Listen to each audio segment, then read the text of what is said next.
오늘 아침 저에게 주신 은혜의 말씀은 이사야서 41장 8절, 9절, 10절입니다. 이사야서 41장 8절부터 10절까지 말씀을 봉독해 드립니다. 하나님의 거룩한 말씀을 봉독해 드릴 때 여러분의 삶에 은혜가 있기를 바랍니다. 하나님의 말씀입니다. 그러나 나의 종 너 이스라엘아, 나의 택한 야곱아, 나의 벗 아브라함의 자손아, 내가 땅 끝에서부터 너를 붙들며 땅 모퉁이에서부터 너를 부르고 내게 이르기를 너는 나의 종이라. 내가 너를 택하고 실어버리지 아니하였다 하였도다. 두려워 말라. 내가 너와 함께함이니라. 놀라지 말라. 나는 네 하나님이 됨이니라. 내가 너를 굳세게 하리라. 참으로 너를 도와주리라. 참으로 나의 의로운 오른손으로 너를 붙들리라. 아멘. 하나님의 말씀이었습니다. Good morning. 예, 좋은 아침입니다. 참 거룩한 주일 예배, 또 2017년 첫 주일 예배를 참석한 여러분 주의 이름으로 환영합니다. 우리 늘 하던 대로 좀 양손을 좀 가슴에 얹고 우리가 한번 두 번 확신을 가지고 이렇게 외쳐봤으면 좋겠어요. 나는 하나님의 특별한 사랑을 받은 사람이다. 두 번 해보겠습니다. 나는 하나님의 특별한 사랑을 받은 사람이다. 나는 하나님의 특별한 사랑을 받은 사람이다. 믿습니까, 여러분? 절대 변하지 않습니다. 자, 이런 분들께 좀 옆에 있는 분에게 인사 좀 하시겠습니까? 새해 복 많이 받으세요. 큰 은혜 받으세요. 새해 복 많이 받으십시오. 큰 은혜 받으세요. 예. 자, 따라하십시다. 하나님을 기쁘시게. 예, 사람을 행복하게. 그렇습니다. 올해도 우리는 이렇게 살아갈 것입니다. 하나님을 기쁘시게 하고 또 주위에 있는 사람들을 행복하게 한다면 행복 바이러스로 축복의 통로로 한 해를 살아가면 아마 우리 때문에 많은 사람들이 기뻐하고 즐거워하고 또 낭망했던 사람들도 참 새로운 소망을 얻는 삶이 분명히 될 것입니다. 그것이 하나님이 우리를 향한 부르심이죠. 세상의 빛과 소금은 그런 삶을 살아내는 것입니다. 자, 오늘은 신년에 대한 설교로 나는 너의 하나님이라 라고 하는 제목으로 말씀을 나누려고 합니다. 2016년, 그것도 뭐 어제죠, 어제. 2016년 일 끝나고 2017년을 시작하면서 참 기대감도 많습니다. 야, 뭔가 좀 새로운 일이 일어나겠지? 라고 하는 마음도 있지만 한편으로는 뭐가 새로울래나? 아니면 올해는 얼마나 작년에 비해서 더 힘들까? 올해는 내가 건강이 따라줄까? 라고 하는 그런 두려움이 앞서는 것을 어떻게 부인할 수가 없습니다. 왜냐하면 2017년을 한 번도 경험해보지 못했기 때문에 그렇습니다. 우리 교회에서 제일 어른이신 우리 김기순 권사님, 백 권사님도 인생 경험이 참 많죠. 뭐 우리 권사님도 보면 한 60밖에 안 보이지만 인생을 저희 교회에서 가장 오래 사셨는데요. 그렇게 경험이 많음에도 불구하고 2017년은 한 번도 경험해보지 못했어요. 모든 사람이 새해는 새롭게 두려움과 기대감을 가지고 가는 것입니다. 모두가 변화를 추구하는 사람들에게는 정말 도전해보고 싶죠. 새해는 뭔가 좀 해보겠다. 근데 중년이 되면서 장년이 되면 이렇게 노년이 되면 새로운 게 좀 싫습니다. 가능하면 안정되고 편안하고 그냥 추구하려고 하죠. 그래서 축구를 해보면 그 사람은 나이를 금방 할 수 있어요. 10대, 20대는 계속 쫓아다닙니다. 공들을. 30대가 되면 자주 패스를 하기 시작합니다. 50대가 되면 걸어 다녀요.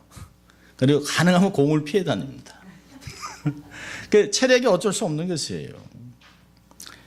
조금은 편안한 것을 추구하는 장년 세대는 두려움도 앞섭니다. 걱정도 앞서요. 아이들 커가는 거 보면서 아이고 이 녀석 벌써 이렇게 컸어 하면서도 대학 학비, 졸업하면 결혼, 뭐 자기들이 뭐 우리가 알아서 결혼 준비할 거야 하지만 부모님들 마음은 그렇지 않아요.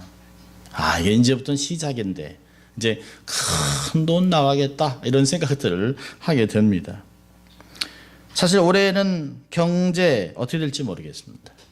지금 일단은 달러가 강세입니다만은 어떻게 될지 모르겠어요. 건강 자신할 수 없습니다. 조금만 추우면 벌써 몸이 으슬으슬합니다. 자녀들 지금까지는 에베네스를 하나님께 감사하지만 이 아이들이 또 올해 어떻게 될지 모르는 것이에요. 또 연로하신 부모님들의 건강. 자녀들 입장에서는 부모님들이 힘들고 어렵고 침대에 누워 계시더라도 살아계시는 것만으로도 행복하고 감사한 것입니다. 일찍 부모님을 보낸 저에게는 조금 연약하더라도 계시면 얼마나 좋았을까라는 생각들을 합니다. 그러나 하루를 지나가면서 하루를 알 수가 없어요. 보장할 수가 없습니다. 가장 두려운 게 뭘까요? 미래의 불확실성입니다. Uncertainty of future brings a great fear. 너무너무 두려운 것이에요. 한 번도 가보지 않았기 때문에. 새로운 길을 가는 사람들을 우리는 개척자, 파이니어라고 부릅니다. 그런 걸 보면 2017년을 걸어가는 저희들은 모두가 다 개척자들입니다.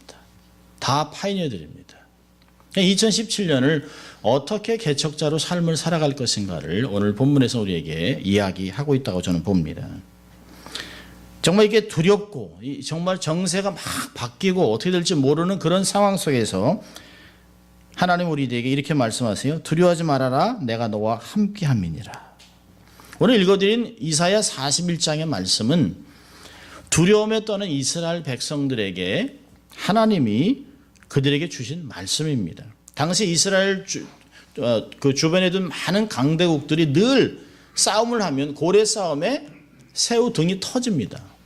그러니까 페르시아 또 헬라 또 이렇게 바벨로니아 이런 나라들이 막강한 나라들이 그 다른 영토를 그 침략하기 위해서는 반드시 이스라엘이라는 땅을 지나가게 됩니다. 그러면 한 번 지나갈 때마다 초토화가 돼요. 한 번은 페르시아한테 눌리고 한 번은 바벨론한테 눌리고 한 번은 다른 나라에게 눌리고 한 번은 애굽에게 종살이하고 이게 늘 이랬던 사람들은 페르시아에 엄청난 큰 감비세스라는 왕이 일어나서 그 땅을 정복하기 시작합니다. 그 나라의 그 당시에 최고의 강대국이 돼요.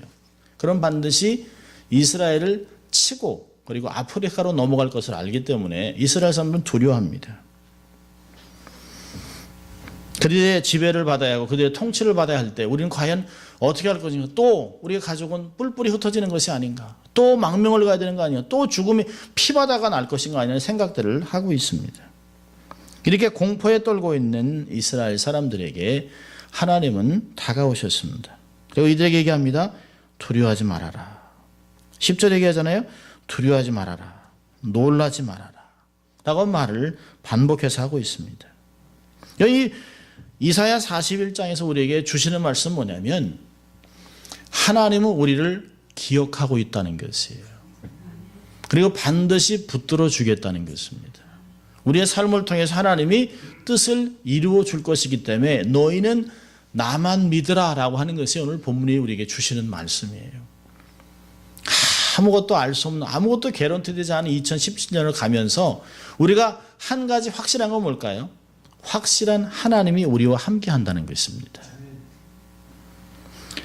저는 이 말씀을 붙잡고 2017년을 이렇게 살았으면 좋겠습니다. 오늘 본문을 통해서 하나님이 우리에게 가르쳐 주신 게 뭐냐면 내가 너희들에게 누구냐라고 하는 걸 얘기합니다. 그러니까 너희들은 내게 누구냐.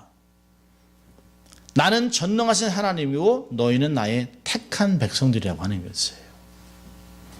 그리고 내가 붙들어 주겠다. 도와주겠다, 함께 하겠다라고 하는 말씀을 하고 있습니다. 여러분 8절 보시기 바랍니다. 8절 보면 세상에 어려운 것들을 막 얘기하면서 8절에 그러나라고 하는 단어를 이야기합니다. 그러나 너는 나의 종, 너 이스라엘아, 나의 택한 야곱아, 나의 벗 아브라함의 자손아라고 얘기를 합니다. 여기 사실 세 가지 중요한 단어를 사용하는데요. 종, 택한 벗.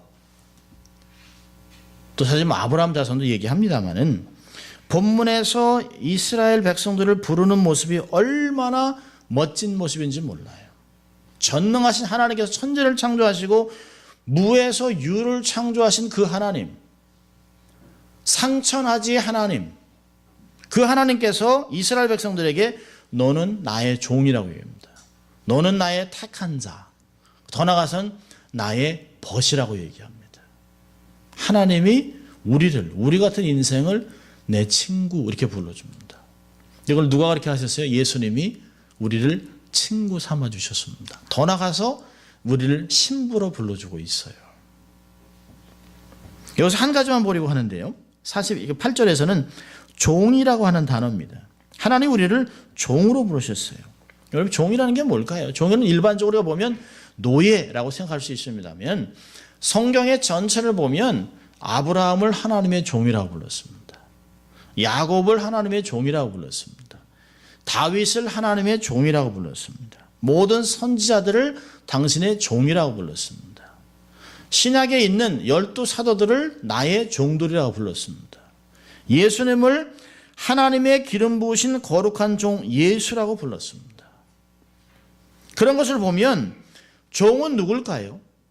종은 전능하신 하나님의 놀라운 일을 이루는 사역자들입니다. 하나님의 특별한 목적을 가지고 부르신 사람들을 종이라고 부르고 있습니다. 성경에서는 선지자, 왕, 제사장들에게 기름 부어 그들을 종이라고 했습니다마는 더 나아가서 모든 충성된 사역자들을 다 종이라고 불렀습니다. 사도 바울은 특별히 편지를 서신을 쓸 때마다 하나님의 종된 바울은 얼마나 자부심이 있고 얼마나 확신을 가지고 얼마나 자기 인생을 돌아보면서 감사하는 표현으로 나는 하나님의 종입니다라고 하는 말들을 쓰는 것이에요. 하나님이 종을 택하신 목적이 뭘까요? 하나님의 뜻을 이루는 것이에요. 하나님의 나라를 건설하도록 우리를 종으로 부르셨습니다. 그렇다면 우리는 과연 하나님의 종이라고 하는 말을 부를 자격이 있냐는 것이에요. 우리가 저야 목사 가정에서 태어났는데, 저희 장로님 집에서 태어났는데, 저희 사역자 집에서 태어났는데, 5대째 예수 믿는 집안입니다.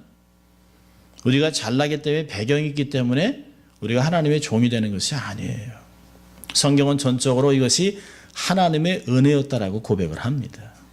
에베소 1장에서는 만세전에 그리스도 안에서 우리를 택하사 우리에게 그리스도 안에서 복을 주시고 하나님을 찬미하는 자로 만드시기 위해서 우리를 하나님이 택하시고 성부가 구원을 이루시고 성령님이 때가 되어 우리를 구원을 적용하셨다라고 이야기하고 있습니다.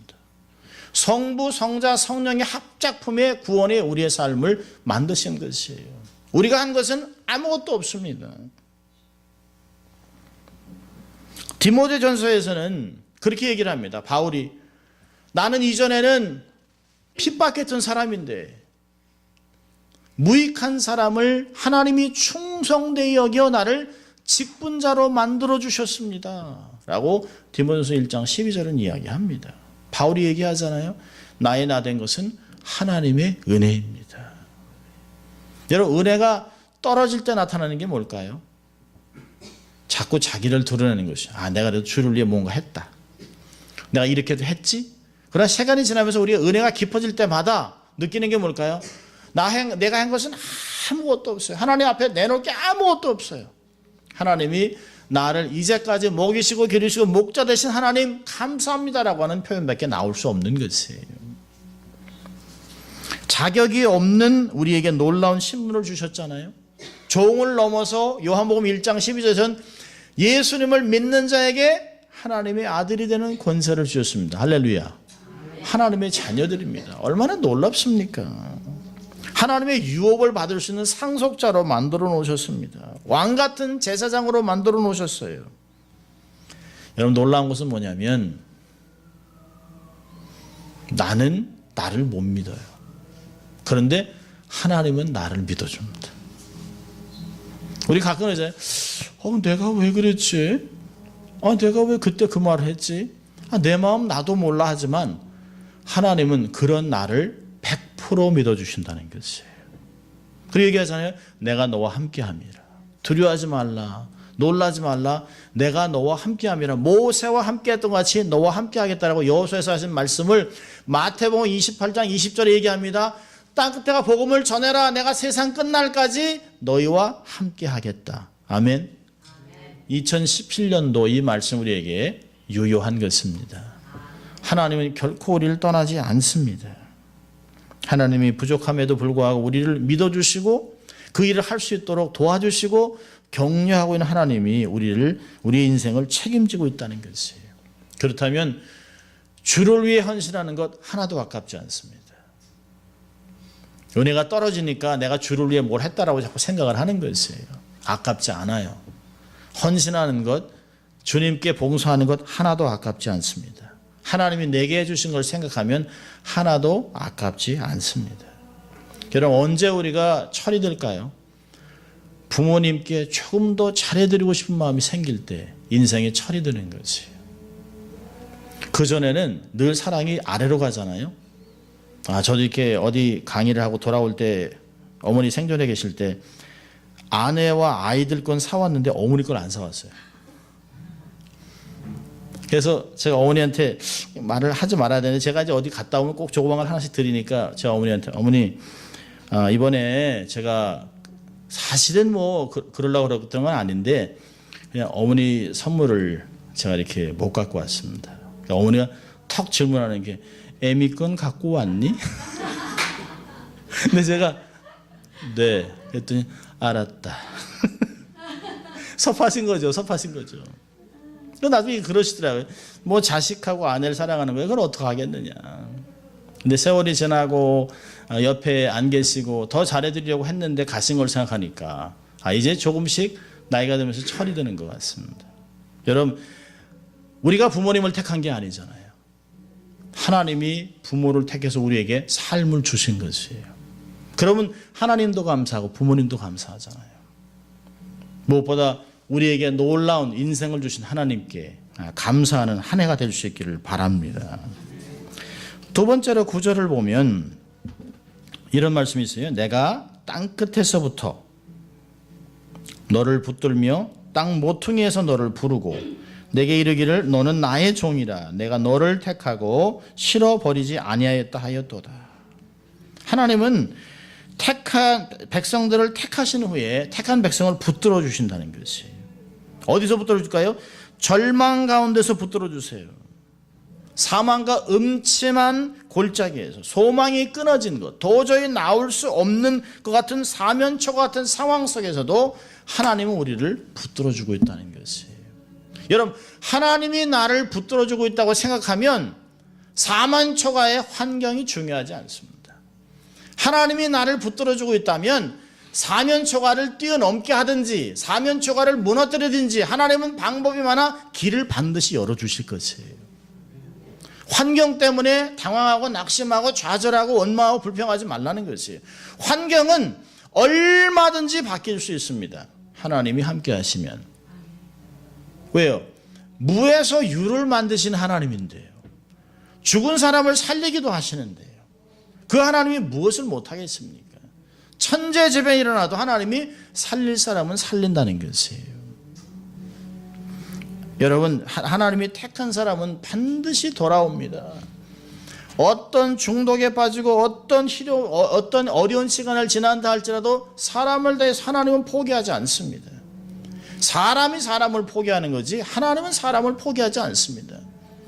부모가 자식을 포기할까요? 아니요. 자식은 부모를 포기해도 부모는 자식을 못 버립니다.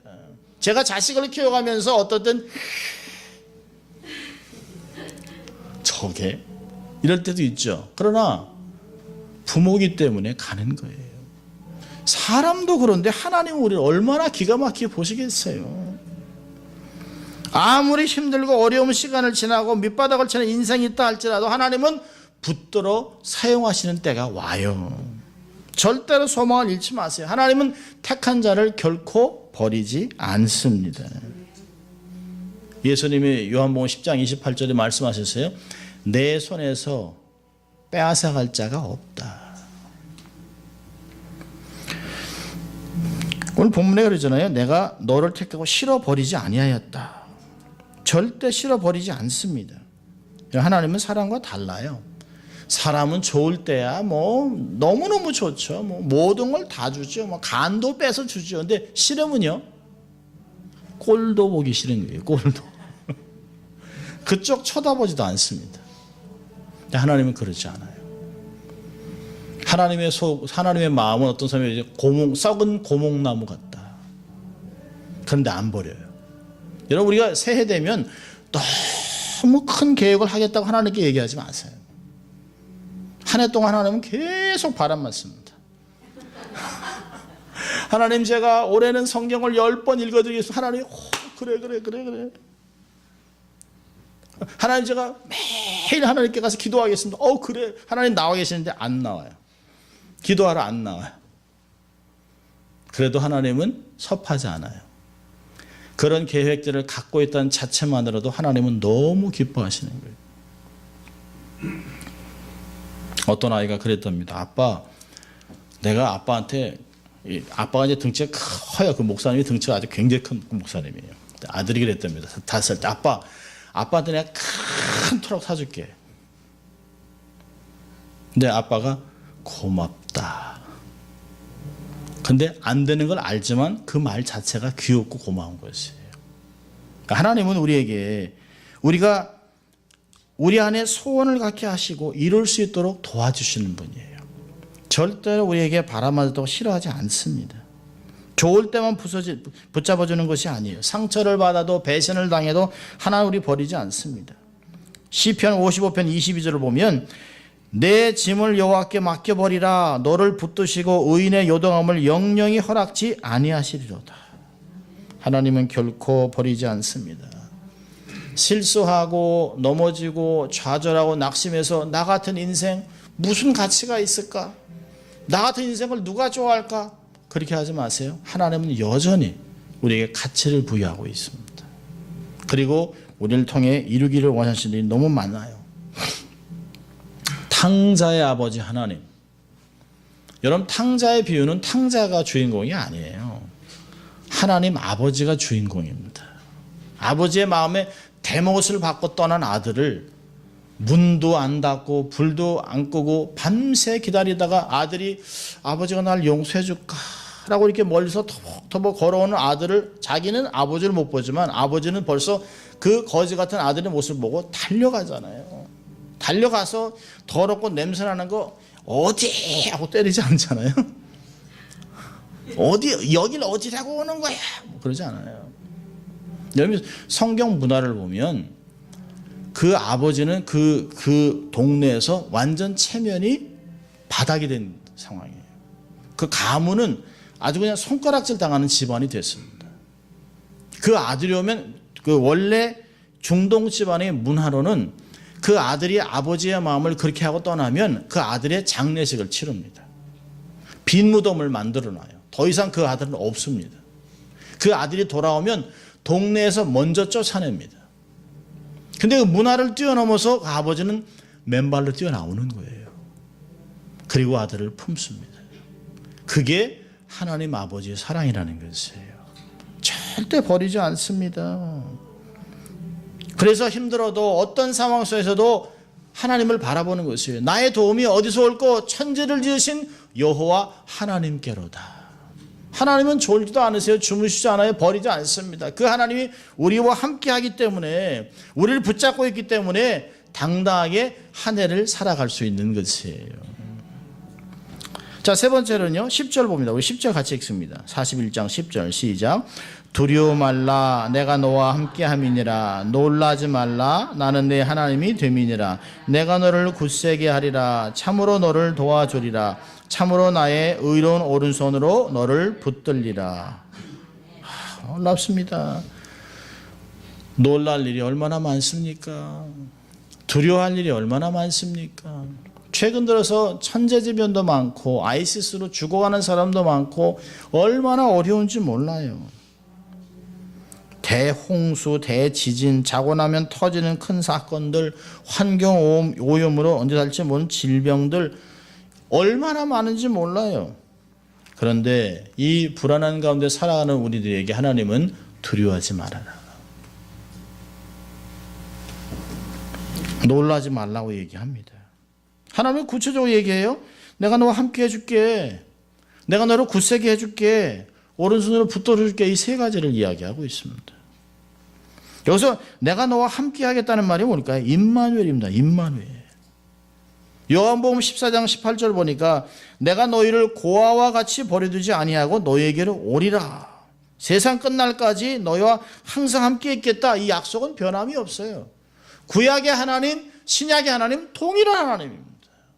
그 하나님이 천지를 창조한 하나님이 우리와 함께 해주겠다고 얘기하고 있습니다. 여러분 사람도요. 목사님 제가 목사님과 함께 하겠습니다.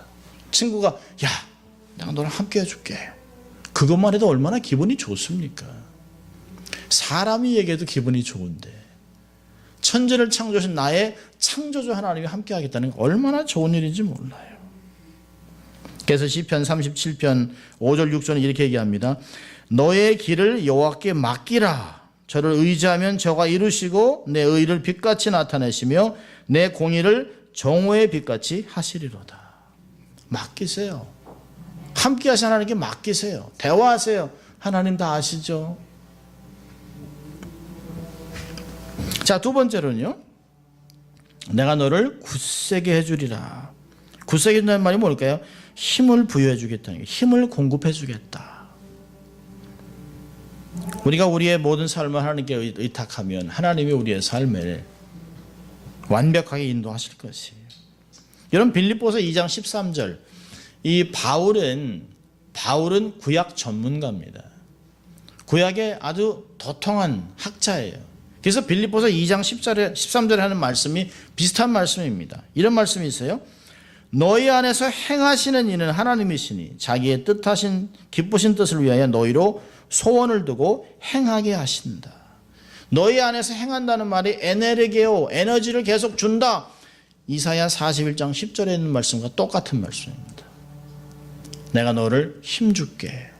여기 말은 현재 진행입니다. 계속해서 24/7 일주일 내내 하루 종일 너의 삶에 계속해서 에너지를 힘을 공급해 줄게. 그래서 결코 너희들이 넘어져도 아주 넘어지지 않는 것을 하나님 붙들어주고 밀어주고 당겨주기 때문이라고 하는 말씀을 하는 것이에요.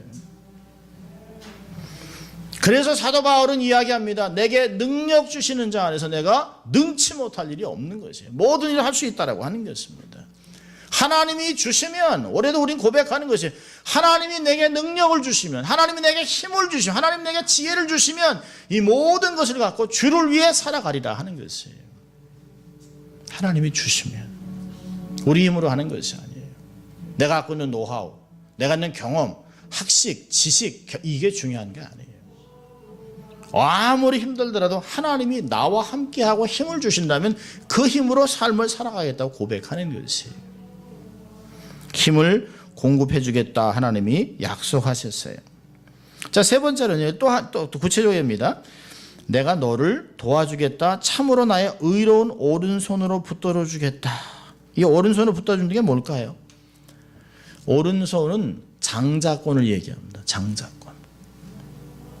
축복하는 손이에요.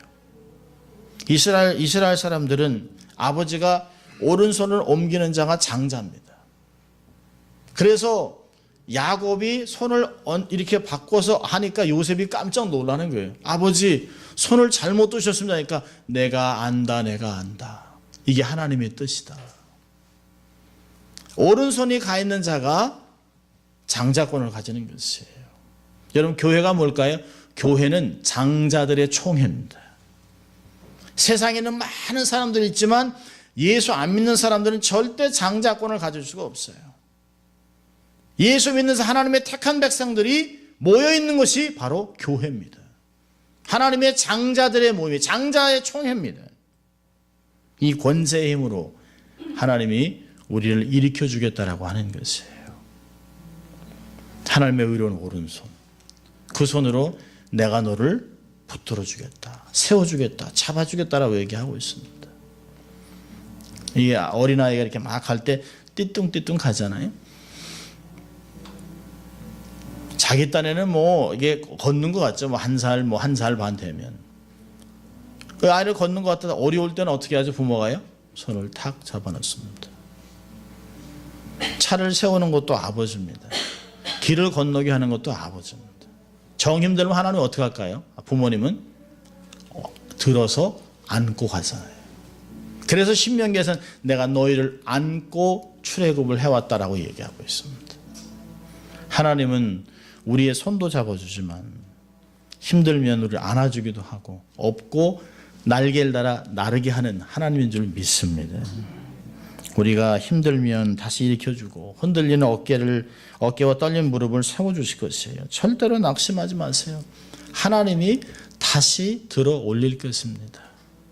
여러분 절대로 빈자리 때문에 낙심하지 마세요. 교회가 약하기 때문에 절대로 주눅들지 마세요. 하나님의 의로운 손에 붙잡혀 있기만 하면 되는 것이에요. 그럼 하나님 방법대로 행하실 줄을 믿습니다. 여러분 하나님의 약속은 너무 분명해요. 너무 확실합니다. 문제는 우리가 그걸 안 믿어요. 우리가 어디까지 믿나요? 저 문까지만 믿어요. 문까지만. 나가면서 다시 내려놨던 걱정, 근심 이렇게 재밌잖아요. 신방 가서 믿습니다. 살려주고 믿습니다. 병원에서 딱 나오면서 죽을 것 같죠. 기도한 것도 안 믿어요. 우리 기도한 것도. 우리가 하나님의 약속을 잊어버리니까 자꾸 자기의 재주를 찾는 거예요. 하나님이 함께 하시는 것을 자꾸 잊어버리니까 자꾸 사람을 찾는 것이에요. 하나님이 안 보이니까 환경을 탓하는 것이에요. 힘들면 사람을 보지 마시고 하늘을 보세요. 담도 없고 정말 이런 것도 없는 엄청난 하늘 우주를 통치하시는 그 하나님이 나를 보고 있다는 생각을 하고 힘을 얻을 수 있기를 바랍니다. 새 시대의 길을 출발하면서 하나님의 약속을 다시 한번 마음에 확인하고 기억하세요. 어떤 두려움이 와도 두려움이 없는 것이 아니에요. 2017년 두려움이 더 많은 일이 생길 수도 있습니다. 그러나 그 두려움에 보다 위에 있는 모든 것을 통치하시고 모든 것을 컨트롤하시는 그 하나님이 우리와 함께 하고 있다는 걸 잊지 마시라는 것이에요.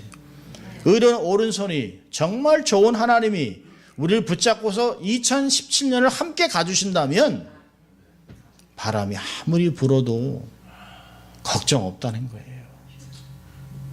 바람이 불어서 막 저도 이제 아들이 이렇게 어릴 때 막 바람 불면 이렇게 아들을 이렇게 딱 해서 잠바 이렇게 놓아요. 그럼 아들은 막 추운 데서 막 이러고 있다가 조금 지나면 그 잠바 안에서 자요. 아들은 두려워하지 않아요. 아버지 품이 만족하기 때문에. 하나님 품 안에 있으면 태풍도 지나갈 수 있습니다. 파도도 지나갈 수 있습니다. 경제, 건강 다 지나갈 수 있습니다. 하나님의 품 안에서 오늘도 하나님 제가 하나님과 동행하겠습니다. 하나님 내가 믿습니다. 하나님 함께 하신 걸 아까고 당당하게 삶을 살아가겠습니다라고 고백하면서 하나님과 한 해를 동행하는 여러분들 수 있기를 주의 이름으로 축원합니다. 기도하겠습니다. 하나님 아버지 감사합니다. 오늘도 어떻게 새로 우리에게 허락하신 2017년을 살아갈 것인가를 다시 한번 말씀으로 권면하신 것 감사합니다.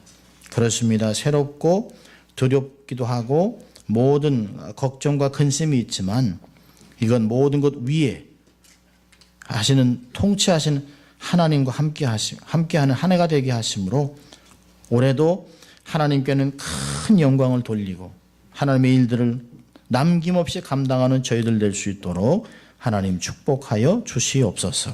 감사하고 예수님 이름으로 기도합니다. 아멘. 이제 함께 일어나서 봉헌하도록 하겠습니다.